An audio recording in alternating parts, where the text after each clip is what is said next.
कहते हैं कि कर्म तेरे अच्छे हैं तो किस्मत तेरी दासी है, नीयत तेरी अच्छी है तो घर में मथुरा काशी है। राधे राधे। राधे राधे दोस्तों, आज हम आपको मथुरा वृंदावन बरसाने के प्रमुख मंदिर के दर्शन करवाने वाले हैं और साथ ही साथ आपको सारी जानकारी भी देने वाले हैं कि आप मथुरा वृंदावन बरसाने में किस किस मंदिर में दर्शन कर सकते हैं, मंदिर का समय क्या होगा, किस टाइम मंदिर खुलता है, किस टाइम मंदिर बंद होता है, आप मथुरा वृंदावन बरसाना कैसे पहुंच सकते हैं, कितना टिकट लगता है, खाने पीने की क्या व्यवस्था है, कहाँ पर आप खा पी सकते हैं, इन सारे प्रमुख मंदिर में दर्शन कैसे कर सकते हैं, मथुरा वृंदावन घूमने का कितना खर्चा आने वाला है, रहने की आपकी क्या सुविधा आपको मिलने वाली है, तो सारी जानकारी मैं आपको इस वीडियो के थ्रू शेयर करने वाला हूँ। देखिए, यदि आप मथुरा आने का प्लान कर रहे हैं या वृंदावन आने का प्लान कर रहे हैं तो सबसे पहले आपको मथुरा आना होगा। मथुरा में एक रेलवे स्टेशन है जिसका नाम है मथुरा जंक्शन। यहाँ पर अलग अलग शहरों से, जैसे दिल्ली, मुंबई, बड़े बड़े शहरों से यहाँ पर ट्रेनों की फ्रीक्वेंसी है। आप किसी भी शहर से बाई ट्रेन आ सकते हैं या दिल्ली से भी आप बस के अंदर बैठकर मथुरा पहुँच सकते हैं। वैसे तो मथुरा में बहुत सारे मंदिर हैं, जैसे कि कृष्ण जन्मभूमि, द्वारकाधीश मंदिर, विश्राम घाट, इन सभी प्रमुख स्थान पर आप दर्शन करने के लिए जा सकते हैं। मथुरा रेलवे स्टेशन के बाहर आपको काफ़ी सारे ऑटो, काफ़ी सारी ई रिक्शा मिलने वाली हैं, जो कि आपसे 10 रुपये लेकर आपको भगवान श्री कृष्ण की जन्मभूमि छोड़ देते हैं। भगवान कृष्ण की जन्मभूमि के पास ही द्वारकाधीश मंदिर है। भगवान का द्वारकाधीश मंदिर 1814 में सेठ गोकुलदास पारिक ने बनवाया था, जो शहर के किनारे प्रमुख घाट पर है। यह मंदिर विश्राम घाट के बिल्कुल नज़दीक है। भगवान कृष्ण को अक्सर द्वारकाधीश या द्वारका के राजा के नाम से पुकारा जाता था। इस मंदिर के अंदर देवी देवताओं की मूर्ति भी है। मंदिर के अंदर सुंदर नक्काशी, चित्रकारी कला बहुत ही बेहतरीन नमूना देखा जा सकता है।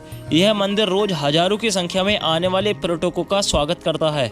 वैसे तो आप सभी को पता है कि होली या जन्माष्टमी पर राधा रानी की कृपा से भक्तों की और भी ज़्यादा यहाँ पर भीड़ हो जाती है। द्वारकाधीश मंदिर की टाइमिंग सुबह 6 बजे से लेकर 10:30 तक रहने वाली है और शाम को 3:30 बजे से लेकर 6:30 बजे तक रहने वाली है। दोपहर को 10:30 से लेकर 3:30 बजे तक ये मंदिर बंद रहता है।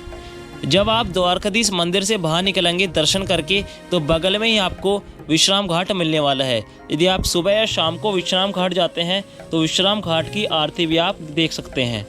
जब भगवान कृष्ण ने कंस का वध करा था तो भगवान श्री कृष्ण ने इसी स्थान पर विश्राम किया था, तो इसलिए इस घाट को विश्राम घाट के नाम से जाना जाता है।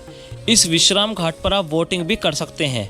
इसके बाद हम चलते हैं भगवान श्री कृष्ण की जन्मभूमि, जहाँ पर हमारे कृष्ण कन्हैया का जन्म हुआ था। यह कृष्ण जन्मभूमि द्वारकाधीश मंदिर और विश्राम घाट से केवल 300 से 400 मीटर की दूरी पर है।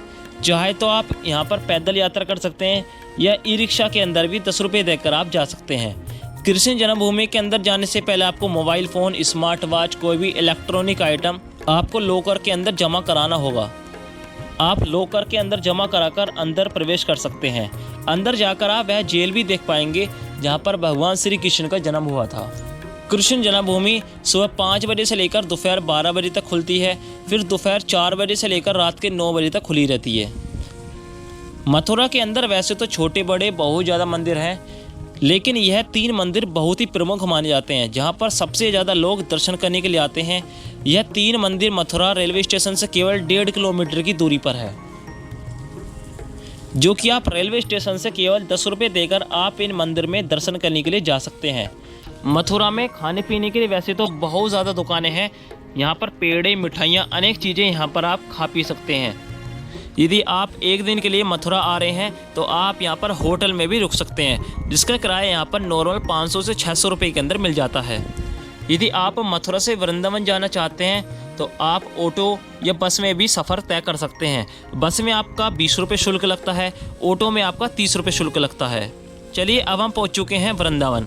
ऐसा बताते हैं कि वृंदावन में छोटे बड़े 5000 मंदिर हैं, लेकिन कुछ ऐसे मंदिर हैं जहाँ पर पर्यटक ज़्यादा आना जाना करते हैं, जैसे कि राधा वल्लभ मंदिर, बाके बिहारी मंदिर, प्रेम मंदिर, इस्कॉन टेम्पल, प्रियकांतजो मंदिर, निधिवन मंदिर, वैष्णो देवी मंदिर। और आपको साथ साथ बताता चलूँ कि आप वृंदावन के सुबह 2:30 बजे आप प्रेमानंद महाराज जी के दर्शन भी कर सकते हैं, जो कि प्रेमानंद महाराज जी अपने निवास से परिक्रमा मार्ग से होते हुए पैदल यात्रा करते हुए लोगों को दर्शन देते हुए, आशीर्वाद देते हुए आश्रम तक जाते हैं।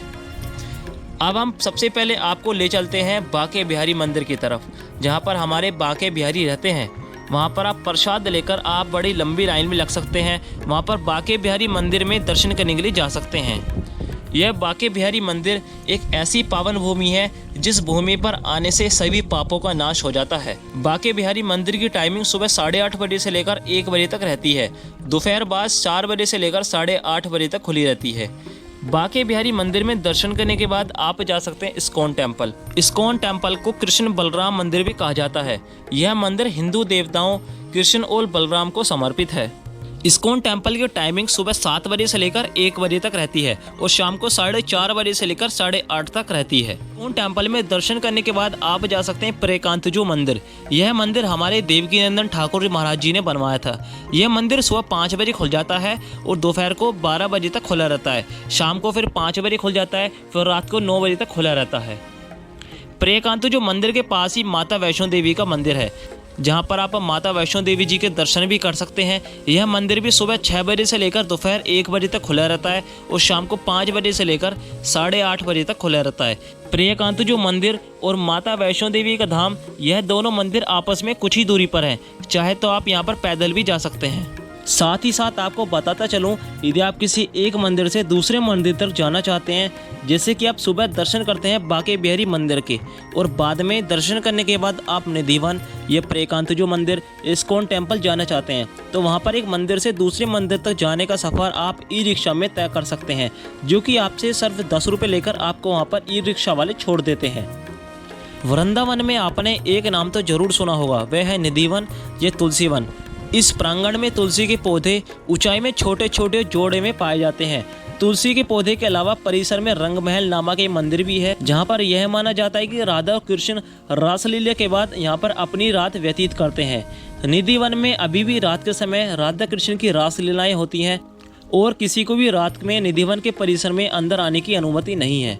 ऐसा बताते हैं कि हर रोज रात को इस निधिवन में घुंघरू बजने की आवाज़ आती है।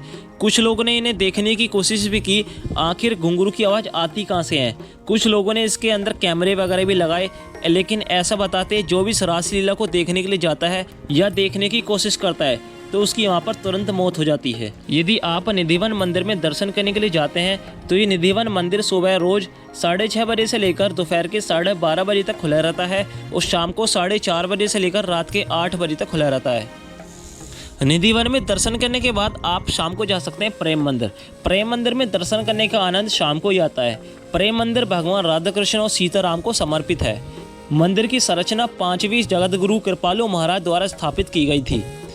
इतना खूबसूरत मंदिर देखने के लिए भारत से नहीं बल्कि विदेश से भी लोग यहाँ पर दर्शन करने के लिए आते हैं। यहाँ की शांति सुंदरता भक्तों को घंटों रुकने के लिए मजबूर कर देती है।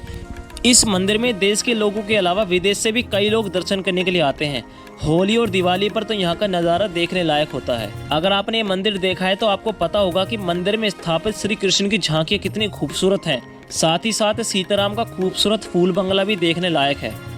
मंदिर में फुहारे, श्री कृष्ण और राधा जी की झांकियाँ, श्री गोवर्धन धारण लीलाएं, काली नाग दमन लीला, झूलन लीलाएं बहुत ही खूबसूरत ढंग से दिखाए गए हैं। जैसे ही आप प्रेम मंदिर में दर्शन करने के लिए आप होटल की तरफ बढ़ते हैं, होटल आपको वहाँ काफ़ी सारे दिखने वाले हैं। 500 या 600 रुपये के अंदर आपको वहाँ पर डबल बेड होटल की सुविधा आपके लिए उपलब्ध हो जाती है। यदि आप सुबह के टाइम प्रेमानंद महाराज जी के दर्शन करना चाहते हैं तो आप सुबह 2:30 बजे प्रेम मंदिर के बराबर में परिक्रमा मार्ग पर आना होगा। यदि भक्तों आप दर्शन के साथ साथ आप प्रेमानंद महाराज जी से एकांतिक वार्तालाप करना चाहते हैं तो आपको एक दिन पहले जाकर वहां पर अपना नाम भी लिखाना होगा और प्रश्न भी देना होगा। वैसे तो वृंदावन में खाने पीने की बहुत सारी दुकानें हैं, छोटे बड़े बहुत सारे ढाबे आपको मिलने वाले हैं, जहां पर आप मात्र 70 रुपये में थाली लेकर आप अपना पेट भर के खाना पीना खा सकते हैं। तो भक्तों आप इस तरह मथुरा वृंदावन का टूर बना सकते हैं और मंदिर में दर्शन करने के लिए जा सकते हैं। तो आपको हमारी जानकारी कैसे लगी कमेंट सेक्शन के अंदर आप ज़रूर बताना। यदि आपके मन में अभी भी कोई प्रश्न रह गया है तो आप मुझे कमेंट सेक्शन के अंदर पूछ सकते हैं और आप मुझे फेसबुक और इंस्टाग्राम पर भी फॉलो भी कर सकते हैं, जिसका लिंक आपको नीचे डिस्क्रिप्शन के अंदर मिलने वाला है। जाते जाते वीडियो को लाइक कर देना और चैनल को सब्सक्राइब जरूर कर देना और अपने दोस्तों के साथ इस वीडियो को शेयर जरूर करना और नीचे कमेंट सेक्शन के अंदर लिखते जाना हरे कृष्ण, राधे राधे, राधे राधे।